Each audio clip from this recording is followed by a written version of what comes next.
everyone, my name is Sierra, and today we are going to be talking about collaboration with individuals in culturally diverse backgrounds.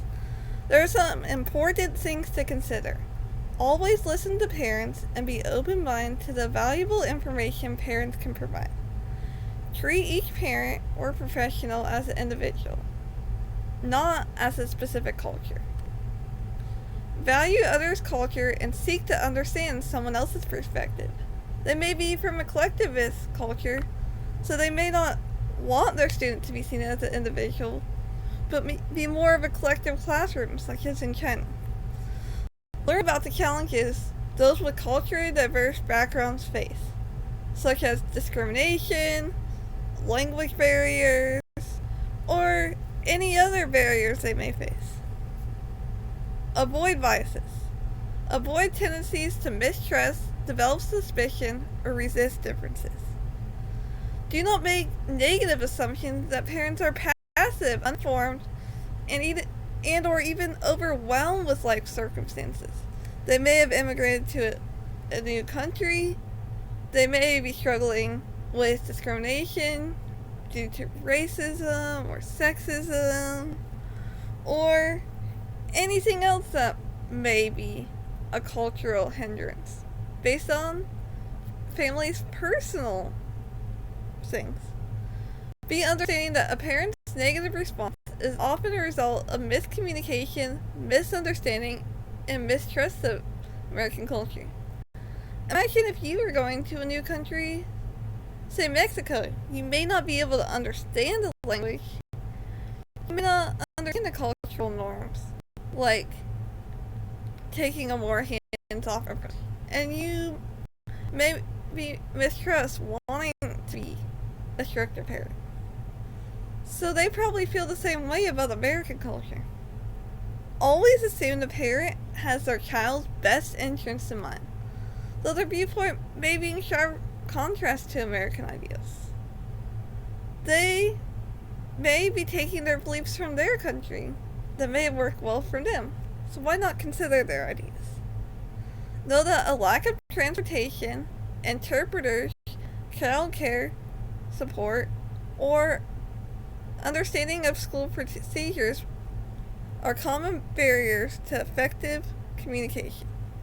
So they may not have a car at school, so it may be better to talk to them on the phone. But they may need an interpreter because they are unable to understand English. They may just be busy with several children. And they may just need support in helping to overcome those barriers. And they may not understand why they need an IEP, because they may not have it in their country or in their culture. Keep parents informed. Help parents understand the structure of American schooling. Make sure parents understand the IEP process. Help make sure parents understand all aspects of IDEA and other important educational terms. So, for example, I made a document that talks about the components of IDEA. So, zero reject, non-discriminatory evaluation, free appropriate education, a least restrictive environment, procedural due process. And through Google Translate, you could implement that text and translate it to a variety of languages: English, Spanish, Arabic, and several other languages the website offers. Provide parents with information based on a knowledge of high and low ambiguity. Maybe they just assume it's a small amount, but some parents may want word for word. So, make sure you know that. High and low context cultures. And collectivist and individualist cultures. Some parents think, oh, you said one thing, so they assume another. Well, some parents only understand what you directly say. Collectivist cultures may value the whole group as a whole and may want their child not to be singled out in the IEP. Invite parents to ask questions about the school structure, procedures, and processes, and check for understanding. Maybe ask for them to summarize the components of IDEA or the IEP process. Learn information about individual cultures. So a great resource for this is Culture. So if you go to the Culturegrams,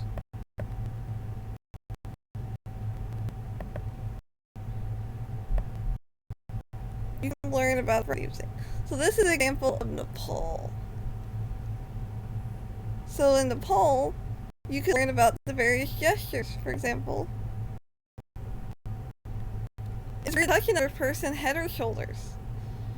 Men do not touch women in public, so the men may not want to shake their hands with you. And that might just be a sign of respect. Physical displays of affection between married and couples are reserved for home. However, members of the same sex may publicly express friendship by walking arm in arm or holding hands. One never points to the bottom of the foot, or another person or uses it to move objects. An immediate apology is necessary if one's foot touches another person. So, you may not understand why a parent is freaking out if you didn't know that information about Nepal. You can learn about reasons.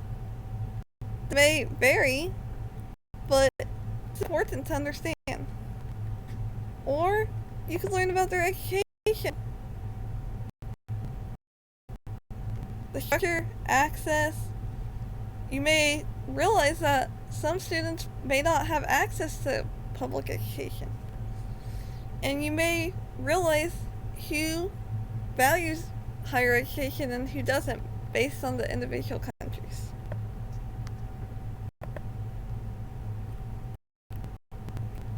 You can also use Google Translate and translate slowly in emails. For conversation, use conversation mode to communicate with parents face to face, and informal interactions where you may have been.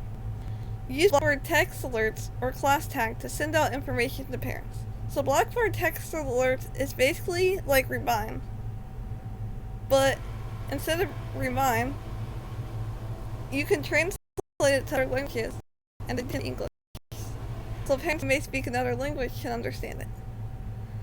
Check apps and curriculum to see if there are parent letters about the program in other languages. It's important to keep in mind that many of these things about learning about other cultures could be applied to professionals too, such as important gestures or understanding of family life. You can also use the OST website to give families test scores in different languages. Embrace diversity.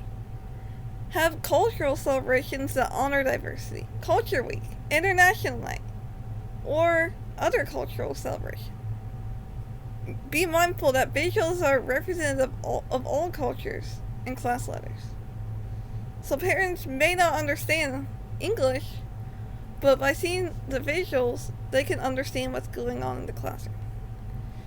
Encourage parents and professionals to share about their culture, maybe through a video, or they can come in during Culture Week. It really depends on the situation of the parents and the school. Allow others to teach your students about their culture. This could involve a presentation, visuals, or other respectful presentation that bring positive light on diversity. Ask other parents and professionals how you can be more inclusive and let them take the lead. When in doubt, always ask. Never assume. Be open to learn. And here's all my resources. Thank you so much for watching, and I hope you enjoyed. If you have any questions, feel free to comment down below. Thanks everyone. Bye.